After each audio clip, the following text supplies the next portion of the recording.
Emperor Obama is unwilling to wait for the ceremonial Congress and has decided to, quote unquote, act on this immigration situation. 5 million illegal immigrants become citizens. You came here for the truth, so let me unveil that for you.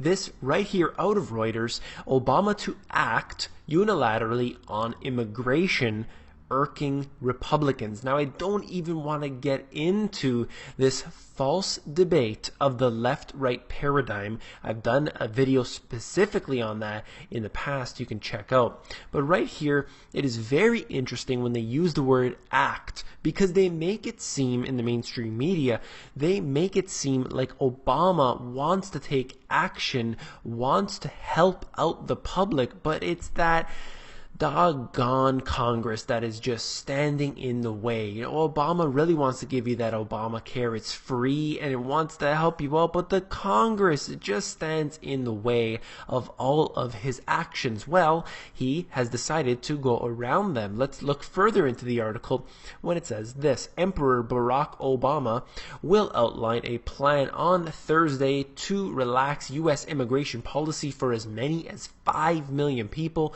bypassing the Congress, and once again they say angering the Republicans. So there you go, 5 million people are going to get their free ticket in. And it said this: a spokesman for House Speaker John Boehner branded the president Emperor Obama for acting unilaterally, and that is absolutely correct, because one president who decides to go around the Congress is in fact an emperor. He's done this many times. I'll get into some of those instances right here, and you know, by the time you watch this, his action may have already taken place. But for the time being, let's get into what he could be doing here. And that is out of USA Today, and this is talking about Oklahoma Senator Tom Coburn essentially warning about what this could do. He said this: the country's going to go nuts because they're going to see it as a move outside the authority of the president, and that's exactly what it is.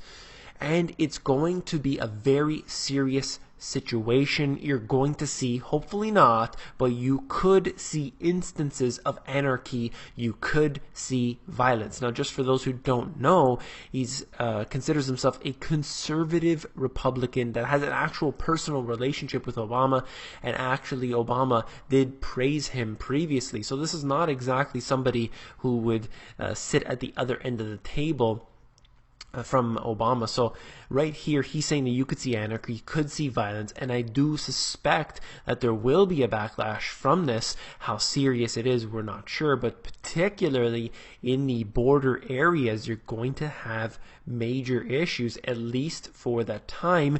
But of course, the police state will be up and ready to crush some skulls.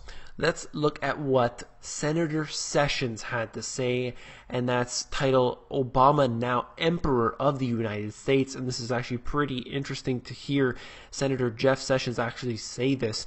President Obama previously said that he could not issue an executive amnesty because, quote, I'm the president of the United States. I'm not the emperor of the United States. My job is to execute laws that are passed. Well, apparently we now have an emperor of the United States. And those are his words right there. So initially Obama said, I can't do this. I can't act because I need the Congress to act. But they're just taking their time and they are arguing when we need to take action. And he went out there and he is going to take action. 5 million people are going to be given their, right here what it said, social security numbers, photo IDs, and work permits, all at the stroke of a pen.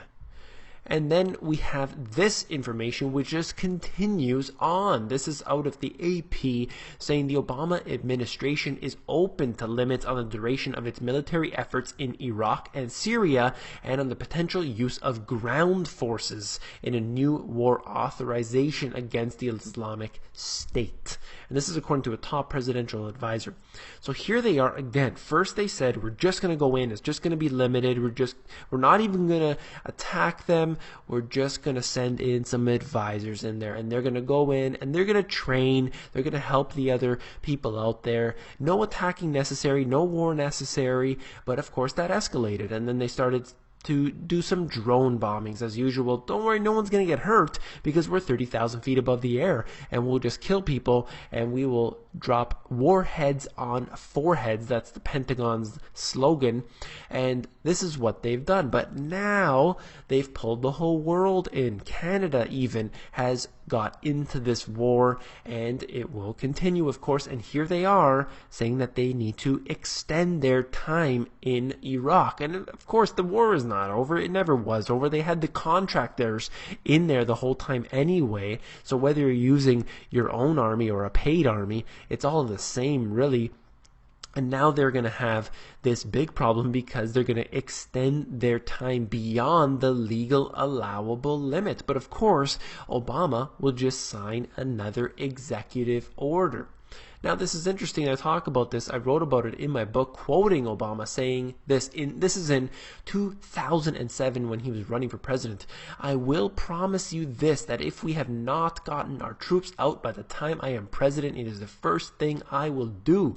I will get our troops home. We will bring an end to this war. You can take that to the bank." Well, that's very, very sure that you can take it to the bank, because he is nothing but a liar. Unfortunately, it would be nice for him to actually have changed the U.S. for the better, but it just got worse. Every statistic, in fact, is much worse from when the time he got into office than it is today. And you can see now Iraq up in flames, and the whole world is now getting in on this. This is very, very serious stuff. Now, his executive orders or executive actions is something that he does very, very often. In fact, signed more executive orders than all other presidents combined. He's accumulated more debt than all other presidents combined. Now, usually you could say that it isn't just the president who's doing all this stuff. You can't blame everything on Obama.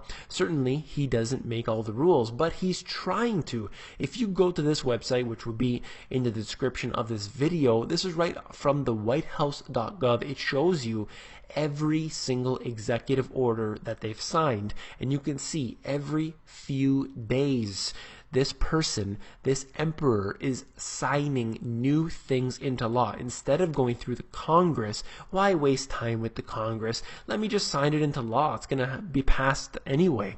I'm not even sure why Obama doesn't go through the Congress, knowing that 99% of the time they end up passing all of the wars, everything that they want to do, all the bailouts and everything, they pass. So he's acting like this just to get everyone acclimated to the next presidency and the one beyond that, where it is just a ceremonial Congress and you have the president doing these executive orders every single day.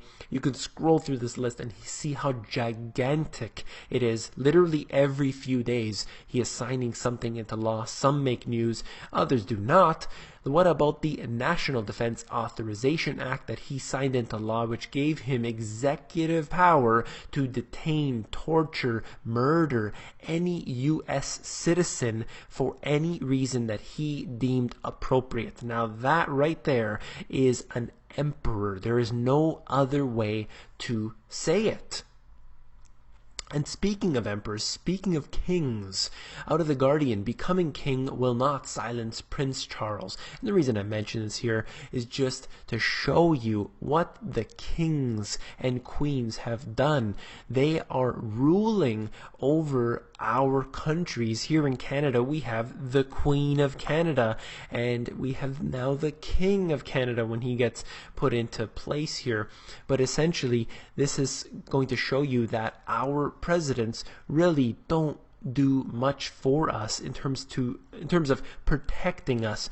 Our Congress, our Senate, our Parliament, these institutions are really supposed to be there to help us, to protect us. That's why we have, let's say in the U.S., the Gang of 535, as they're known.